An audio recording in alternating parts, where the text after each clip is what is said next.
School's still out. We don't really know. If you were basing it just on the evidence at the moment, you'd have to say not very well. What are we trying to do now? In my opinion, this is not spoken administration policy, but in my opinion, what we're trying to do there is to train and transfer are the two key words.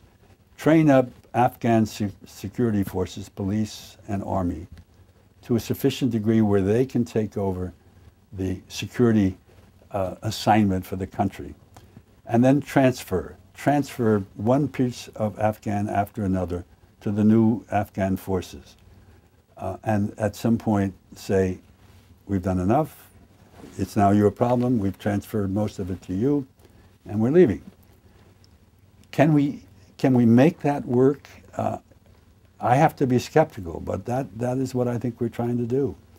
I'm skeptical for several reasons. First of all, the Taliban is once again a major force, and the Taliban wants a whole different kind of society than an awful lot of Afghanis want, and certainly that we want. And the second thing is the security forces that we are training and increasing in terms of numbers are not very reliable at this point. If they don't become more reliable, it's very difficult to transfer to them a big city like Kandahar or Kabul. And then the other problem is regionally. Their neighbors have different attitudes about what ought to happen in Afghanistan. Pakistan wants to keep it as a sort of vassal state of potential use in some sort of conflict with India. So they are, at the same time that they are in some ways cooperating with us in trying to contain and then eradicate, if you will, the Afghan Taliban, they are quietly under the table supporting, the Pakistan Taliban, they're under the table supporting the Afghan Taliban. It gets complicated, but what it means is that we have an ally in this situation that has two strategies they're following. One is to cooperate with us, and the other is to cooperate with the Taliban in this country that they want to keep as a vassal. That makes it very, very difficult to have a political future that looks manageable. Right now, at the moment, the central government, if you will, the national government of Afghanistan, controls the capital and a few regions around it, and that's it. The rest of the country is either in warlord control or Taliban control or in nobody's control.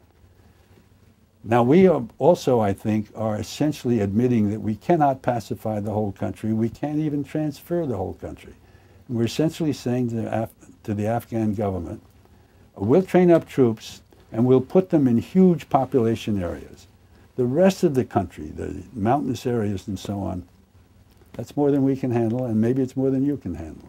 So, at best, if we were to be able to pull this off, train and transfer, and win over some recruits from the Taliban by giving them a share of the government, the best you're going to have is a very disturbed, hard to manage, mountainous country that is potentially an affliction from time to time to its neighbors.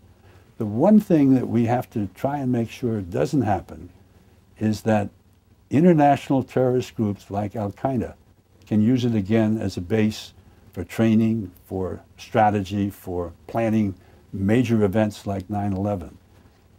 If we can do that, with whatever government is there by the time we're ready to leave, and with the security forces, Afghan security forces that are in place, that's about the best that I think we can expect.